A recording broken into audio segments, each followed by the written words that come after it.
Komisaris Utama PSM Makassar Munafri Arifudin punya cerita di balik rekrutmen Bernardo Tavares sebagai pelatih kepala PSM Makassar musim 2022-2023. Pria 47 tahun ini memilih sendiri sang juru taktik.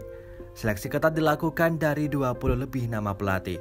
Munafri Arifudin datangkan Bernardo Tavares ketika masih menjabat Direktur Utama PSM.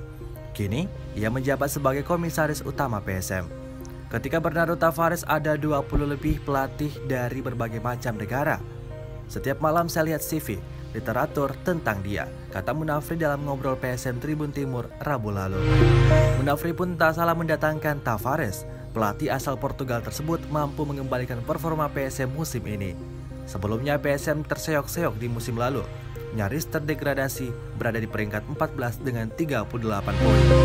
Kini PSM tampil garang di Liga 1 2022-2023 menjadi satu-satunya tim belum terkalahkan di 10 pertandingan. Bahkan berada di papan atas klasemen, peringkat 3 dengan 22 poin. PSM pun menjadi tim nihil kebobolan, baru 6 gol ke gawang Reza Arya Pratama. Di AFC Cup, Tavares menorehkan sejarah bersama PSM.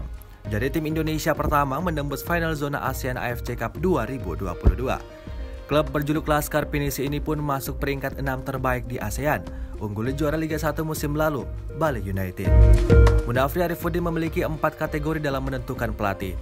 Pertama, pelatih lokal, artinya pelatih asal Makassar atau asal Sulawesi yang memiliki lisensi sesuai regulasi. Kedua, pelatih lokal nasional.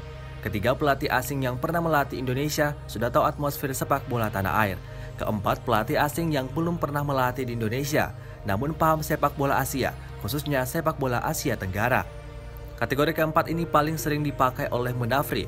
Pria akrab disapa Api ini beralasan karena ingin memberi warna baru bagi sepak bola Indonesia.